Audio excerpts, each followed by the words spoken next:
Hi, hello. Welcome to another episode of Isaiah's Newsstand. It's your host, Isaiah Edwards. The date is October the 16th, 2023. Hopefully, this episode finds you well in good spirits and high hopes. As for me, not my favorite day. This is not going to be, world's best day for Isaiah. No. I hate to say it. But overall, it has been a good day. I always try to take stock of the good, when I can, and that's usually, daily. But yeah, just my mood has been shit as fuck. I dare say I'm a little depressed. I don't know. Just haven't really been vibing at a high vibration. I don't know. But overall, I know things are good. I will say it's nice to, you know, when you kind of need to you put out that little weird emo signal beam and people they send it back, they give you the heart. I love that. That's always good. I love y'all for that. I love my friends and I love my listeners, in a non-parasocial way, of course. I think you guys are great, and I thank you for tuning in to hear me whine about some shit and then also try to sort out, this crazy world we're living in, one weird article at a time. Um, I don't know. It's just been one of those weekends too, but overall it's been a good day. It's been a solid day. Food corner. Let me do that. Let me talk about the good news. I had a sweet tooth craving when I was at the grocery store, and boy, did I feel it. I filled it. I got a couple things of Ben and Jerry's ice cream, and one of them it's some kind of caramel cookie dough situation. Haven't cracked that one yet. And then I got a strawberry cheesecake, Ben and Jerry's. Woo! And I tore into that one. Plus, I re-upped on the caramel and chocolate syrup, and I got M&Ms.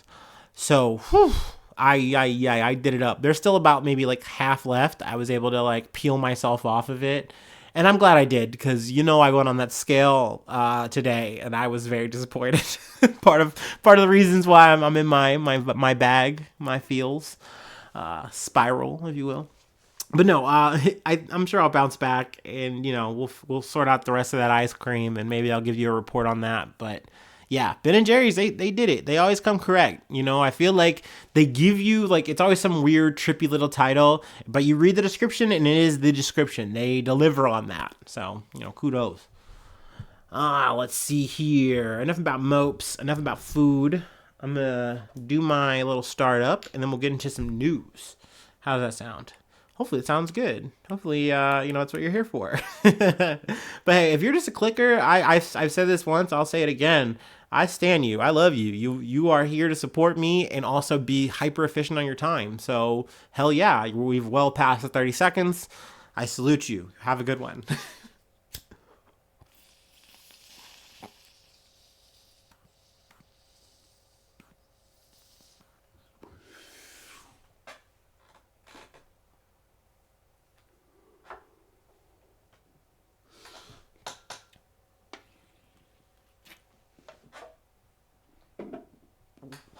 Ooh yeah.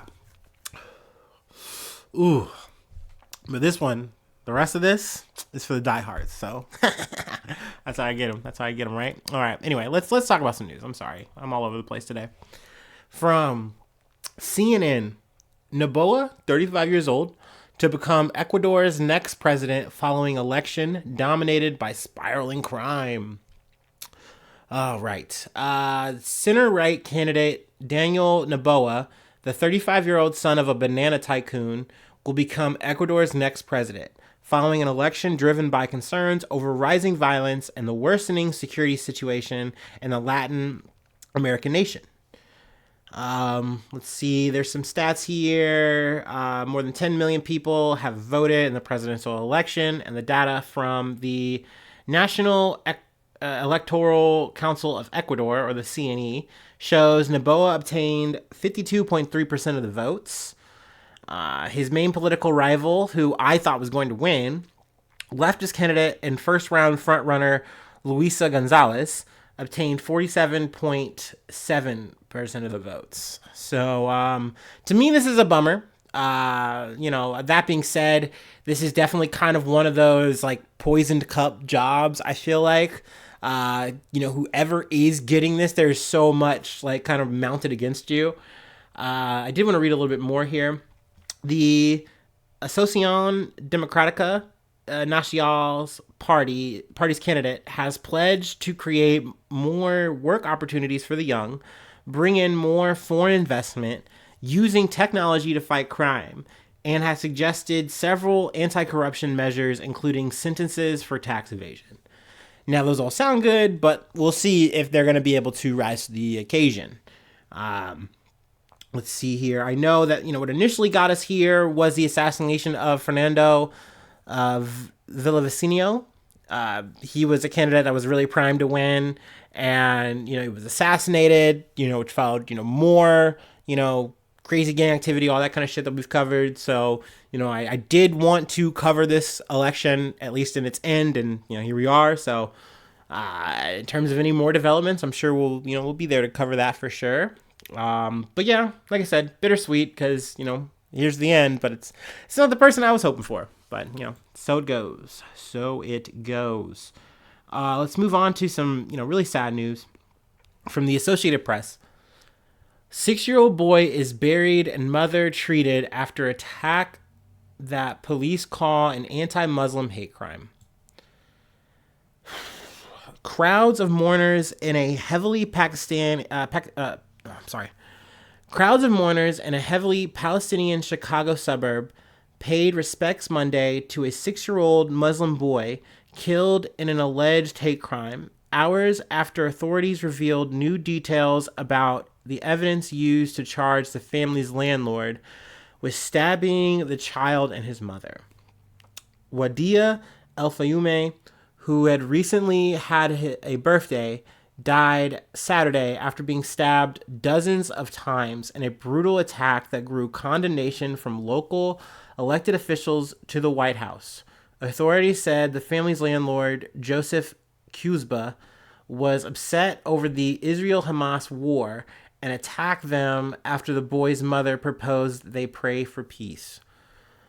In Bridgeview, which is home to a large established Palestinian community, family and friends remembered Wadia as a kind, energetic boy who loved playing games.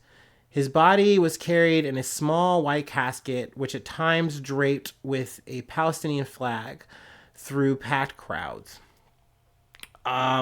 It is just sad that this is yet again, like, it feels like history is like repeating itself, where you just see a thing happen and you go, oh, well, now I'm going to find a way to make this about me. And this is what this Cuba guy did, was like, oh, okay, so apparently, the Muslims are at it again. And like, he literally told his wife, we need to be prepared in case, we have to go off the grid. And this man goes like just fully in his own delusions. And then he runs into his literal tenant, someone who's giving him money. Like, this is a symbiotic relationship you're in here, boy. You're in here, buddy. Like, what are you doing? And literally, I imagine he's talking to her about the situation, and she goes, "Yes, we should be praying for peace."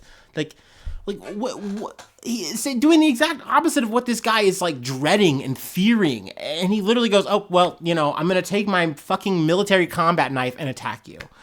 And he attacks the mother.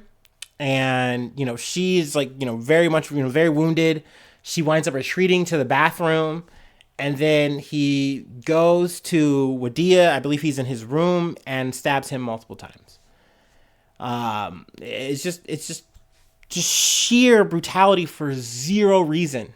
And, I truly hope this guy does not try to like do some defense, like insanity defense, like, I don't know. Obviously, we're going to keep you covered on this fucking shit for sure. But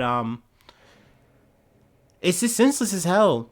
On top of the shit that is actually going on in the Middle East and, the real unsolved problems that we were refusing to solve and only just doing violence on violence on violence. It's very frustrating. It's very upsetting. I know that both Palestinian community, Israel community, or Jewish community, I'm sorry, got together at Washington and, did a huge like ceasefire protest. You know, I am glad to at least see more balancing, people coming out and actually like, really saying their opinions, really talking about this shit, really like saying, hey, let's not just look at what happened on the 7th. Let's actually look at whole context. Let's actually get into the shit. Which is a brave fucking thing to do. Like, it is something I've learned time and like just looking at shit time and time again, but also just in this specific situation, that it is very hard to talk about this shit without literally like fearing reprisals and things of that nature.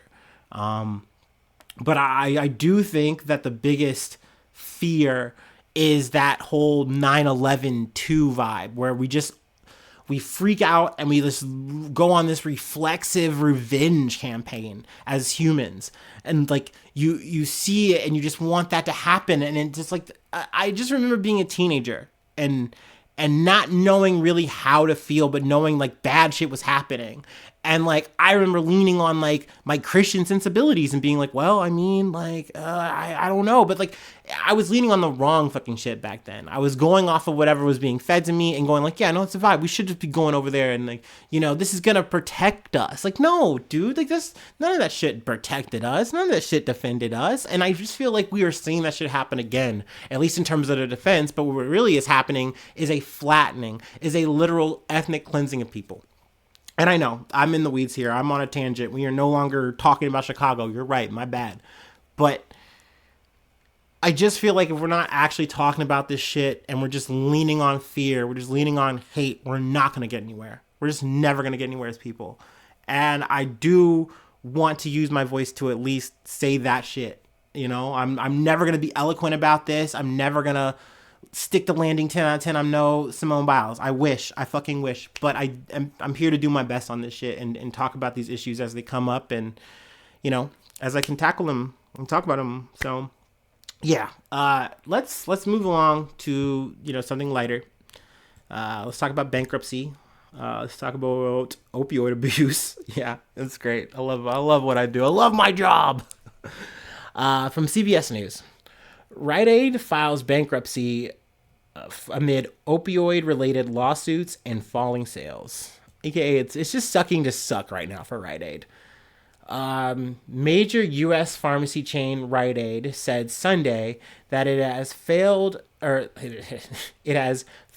bankruptcy and obtained $3.45 billion in fresh financing as it carries out a restructuring plan while coping with falling sales and opioid-related lawsuits. In 2022, sorry, I gotta move out here. In 2022, Rite Aid settled up to $30 million to resolve lawsuits alleging pharmacies contributed to an oversupply of prescription opioids. It said it had reached an agreement with its creditors on a financial restructuring plan to cut its debt and position itself for future growth, and that the bankruptcy filing was part of that process. Now, I think I initially kind of Arthur's fist. I initially kind of got a little salty or mad, and I was like, oh yeah, they're just doing this to shirk their responsibilities, and da da da. But then I did remember they do have to pay out. Like, they have to pay their debts. There are certain things you just cannot dodge in a bankruptcy. I only know this because of experience. Granted, there are definitely different types. Yada yada yada. There's different ways to say I'm broke. But essentially, I believe they're still going to maintain themselves as a franchise. But I will say the thing that does piss me off here is they're just saying like, oh yeah, we just can't compete. We just suck dick. Oh man, we're just the worst. And they just like fire a bunch of people. They probably cut a bunch of stores, shit like that.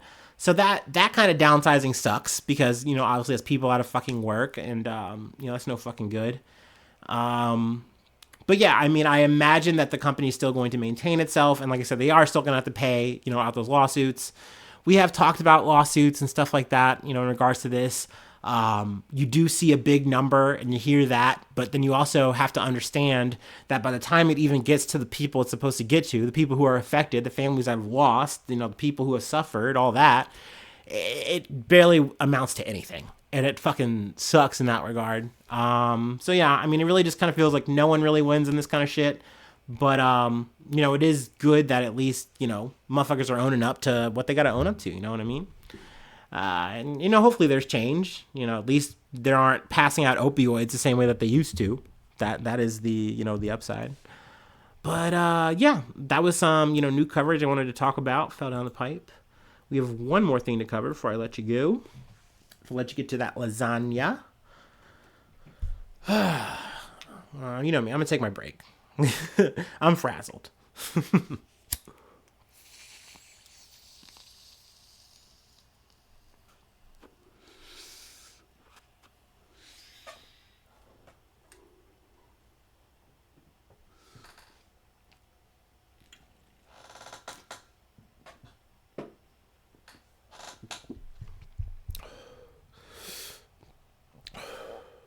Okay. Our last story comes from the Insider.